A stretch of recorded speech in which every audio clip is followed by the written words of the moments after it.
Hi, Kelly. Hi. I love you so much. I think you're so good. Oh my God, thank you. My producer literally was like, you know who's here this week? I was so excited you're coming. I'm such a big fan. You know this. I've stopped you in hallways. I'm a bigger fan of you. Go ahead. I'm competitive. Don't go there. No, I did hear this though. Did you get into acting because of a skit you did when you were 6? The first acting experience I ever had was an anti-smoking skit. Or in the 6th grade. I was in the 6th grade, and this is how old I am. They let me light a cigarette.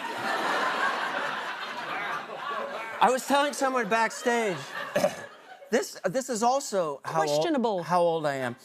I was on the tennis team in high school, and in between singles and doubles, Coach Kelly gave us cigarettes. So thank God that's over. Yeah. What the Yeah. I am from a time, though, as well, when, remember candy cigarettes? Yes. Which is so inappropriate. Yeah, for toddlers. Let's make smoking fun and candy-like. Actually, because I used to be at my apartment complex and hang out with my friends and be like, yeah. And I was like, yeah. I've never smoked a day in my life, but like I was. You should try. Well, it's the. Thanks, Coach Kelly. Yeah. It's great for your voice. Do you come from, it is a different time though, like even like seatbelts back, I was in the back of trucks, no one wore seatbelts, you're in the, time is so, yeah, it's weird. Yeah, how we looked like so wrong back in the day. But anyway, did you come from a pretty artistic background? Because I heard your mom played the harp. My mom played the harp. My dad was an amazing musician. We would go to see a movie like, oh my God. We would go to see Cabaret, and he would come home, play the entire score on the piano. But my mom played the harp, which is a really beautiful, difficult instrument. My dad had night terrors and would go to sleep early. And I went to sleep every night as a kid to my mom playing the harp, just this beautiful tinkling sound, and my dad going, ah! Like from PTSD? Yeah. Which I think is why I became an actor.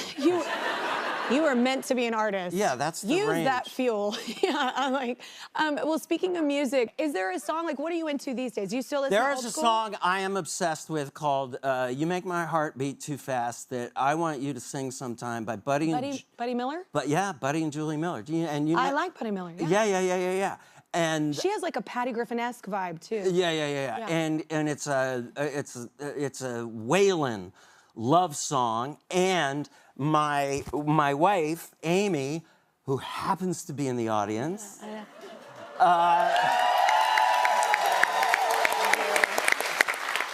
she just wrote, directed, and starred in a movie that got into South by Southwest. Wow, which is awesome.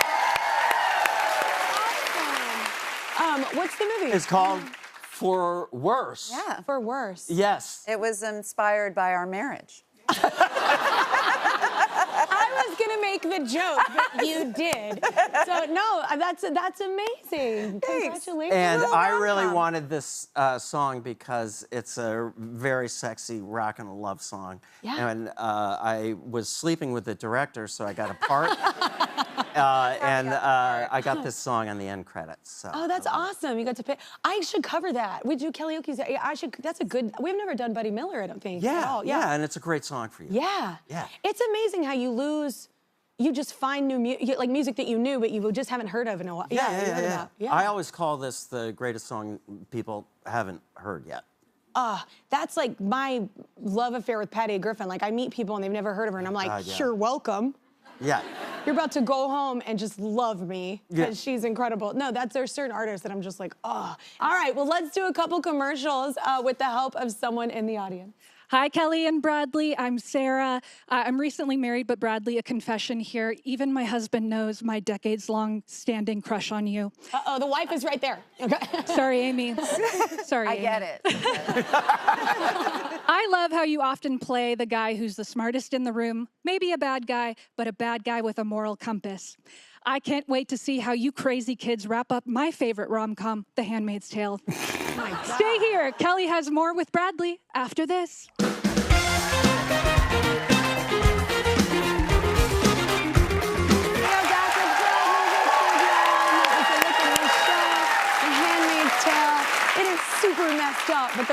season is out now on Hulu. It's the final season. This show is crazy. And honestly, like, why are y'all putting ideas in people's heads? Is what, like, when you see it, you're like, don't give the crazies ideas. I'm like, but are you satisfied with how it's ending? Yeah, I mean, I think the show works on a lot of different levels. It is obviously a terrifying documentary slash social commentary. It's also, it's a thriller, it's a horror movie, it's a gothic romance, and we all cared a lot. When a show like this ends that has been this kind of experience, you really want to kind of stick the landing, and I think we all felt happy about the way. It's a very weird time for this show to come out. Yeah. At a time where... like I said, stop putting ideas... Stop putting ideas. ...in people's heads. But, you know, underneath the darkness in this show, and there is a lot of darkness in the world, women's healthcare has been politicized in a way that was unimaginable when the show started. Yeah. There are 64,000 pregnant rape victims in our country now without access to health care. We have seen vulnerable trans community, queer community used as a political football. These are all things that happen in the show and can make it a difficult watch. But at the center of the show is this furnace of June Osborne, of hope, of understanding that despair is a luxury our children cannot afford, and that action is the antidote to despair. So I'm thrilled that the show is coming out now. I love Lizzie. I met her when she was 17, when she came on The West Wing. Yeah. Like forever, it's one of those things that I literally, like, every few years, I just watch the whole thing all over again. It's one of the greatest shows. I wasn't gonna bring it up, because you'd be like, cool, we're gonna talk about Since You've Been Gone again. You know what I'm saying? It's Since You've Been Gone. But I just mean, like, it's literally so good. But you go. Yeah. No, but I met Lizzie then, and she was this 17-year-old on the set, and I worry about kids in show business because I don't think show business is healthy for me. Yeah. No. No. It's scary when you have kids that want to be a part of it. Yeah. Because in the end, success in show business, it just grounds you, don't you think? Well, it centers you. Yeah. It's an attitude of gratitude. Yeah. It's just so fickle, too. Yeah, it's like dating a schizophrenic. Oh my God, I have so many jokes. Well, we happen to have one of Bradley's West Wing co-stars here who I love, so let's bring him out. You've also seen him in Psych, which is an incredible show, and The Wonder Years. His new series is called Good American Family. You can see it on Hulu. Please welcome Dulé Hill.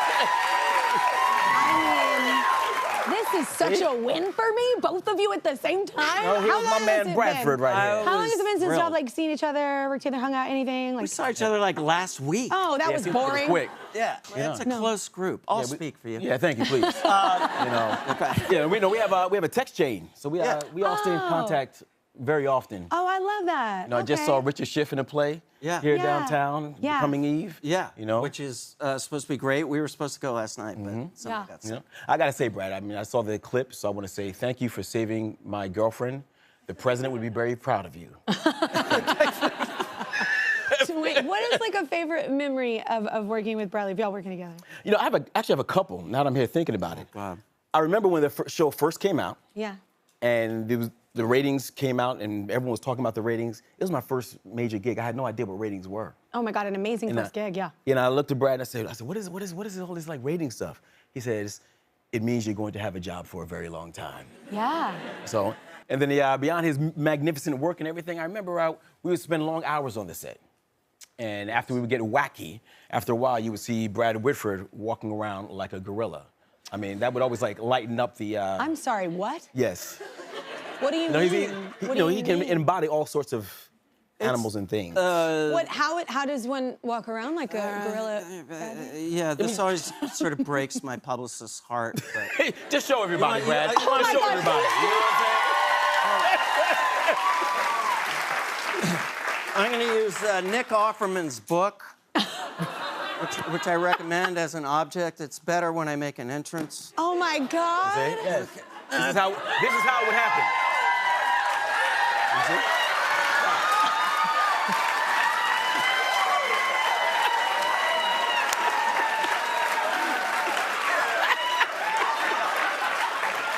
Amy, this is what got you, Amy, isn't it?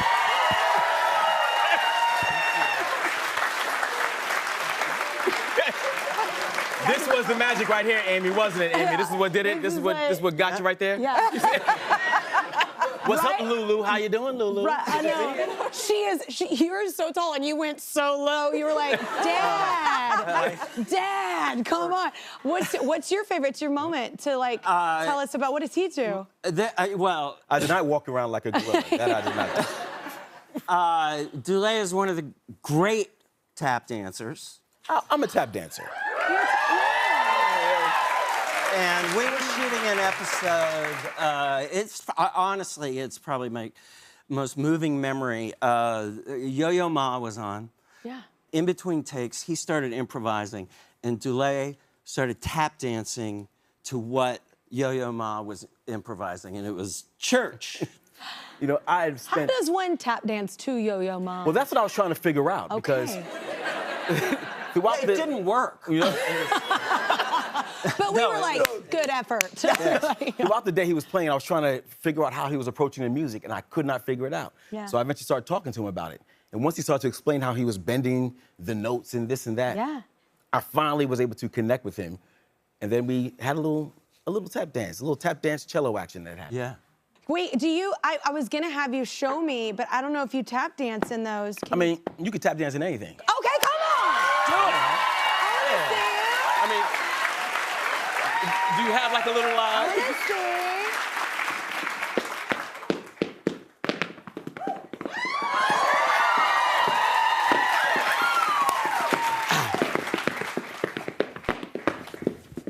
Okay, you're making tap dance look sexy!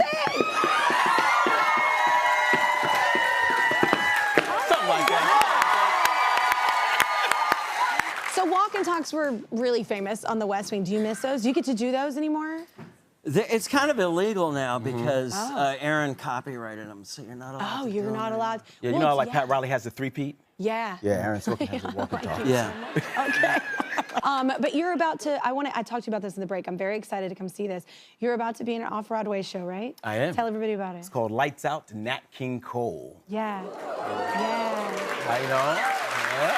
I love Nat King Cole. And I was telling you, I've been a fan of him like since I was a kid, but I didn't know much about his life, actually. I was just always a fan of his music. Yeah, I mean, what attracted to me about this play written by Coleman Domingo and Patricia McGregor is that we know who Nat King Cole is. We love his songs, his energy, the suaviness of him. Yeah. But we've never really pulled back the layer to get into the cost of what it was to be Nat King Cole. Yeah. He was the first African-American to have his own variety television show. I found that out, yeah. And he could not, the show did not stay on the air because he couldn't get national sponsors. You know, sometimes we don't really count the cost to realize what it takes to make space for somebody else. Sammy Davis Jr., I'm gonna paraphrase him, but he would always say, I never walked through a door without being absolutely certain that it could stay open for somebody to come in behind me. And that takes a lot of energy. That takes a lot of effort. And that takes, you pay a cost for that. And that's what Coleman and Patricia have explored through this piece. Yeah. And we look back at him and we hold up this American icon, but really through the end of the play, we start taking a look at ourselves and who we are as a nation right now. Yeah. Oh, I can't wait. You have a 6-year-old at home who loves to play games, right? He does love to play games. What's he into right now? Well, I don't know if he's into it or if I'm into it. Oh my God, you're me. I'm the same parent. No, he is into it, but I think I'm kind of reliving my childhood. Totally. I got him laser tag. Yes. And it's so much fun. I just played laser tag with my kids. Yeah. It's also such a workout. Yeah. You know, my legs right now are so sore, not just from tap dancing, but from playing laser tag with my son. Yes. You're running around and you're trying to dodge, and It's really Yeah. a great workout. He loves it so very much. He got my wife, Jasmine Simon, to play. Yeah. So, you know, when Kennedy comes home, we try to play. So we have a house full of laser tag happening. Oh, that's so fun. It's a good time. I love that. Congrats on your show. I also want to talk about Good American Family. So explain what it's about to everybody. Good American Family, you know, it's a shocking family drama about an orphan named Natalia and the disturbing and dynamic allegations surrounding her adoption. You know, so Katie Robbins and Sarah Sutherland have done a great job of telling the story because there's multiple perspectives. There's different point of views throughout the story. And as you go through the series, it goes from the point of view of the mother, who's played wonderfully by Ellen Pompeo. Yeah, she's here, yeah. And then it turns to the point of view of Natalia, who is really played dynamically by Imogen Faith Reed. I was up by that. Yeah, you were, yes. I mean, she's such a wonderful actress. I just gotta take a moment just to sing her praises, because I was so blown away Ellen did as well, at the work she has done. Yeah. It's really dynamic work that she has done throughout this show. It's a hard thing to cover, too. To be able to play a role from one perspective and then play the same role from a different perspective. You know, it's not easy to do, and she was jumping scenes and jumping timelines, and she really held it together so well. But what I love about the piece is that it reminds us the importance of having to look at different points of view. Oftentimes in our society today, we just take the first thing that is said and we say that's gospel. If you said it first, then that's the truth. But this show really reminds us how important it is to dig a little deeper, to ask some more questions. And what really blew my mind away about this project was that this actually happened in our legal system today. It was in our courts that this young child was now re-aged to be an adult. Because people did not ask the questions, because people did not dig deeper. And that was a reason why I wanted to be a part of it, to put it out there. All right, y'all, we have a clip of Dulé's series. Here he is in Good American Family. That's why I lost the custody, because she's spewing all that same BS in the courts. Everybody just believes her. If you tell a story well enough, truth doesn't always matter. I guess so. That's quite a lie to tell. Why do you think she does it? That's totally pot-kettling me. How do you mean? Listen. If you got something on your ex that could really help with your custody troubles,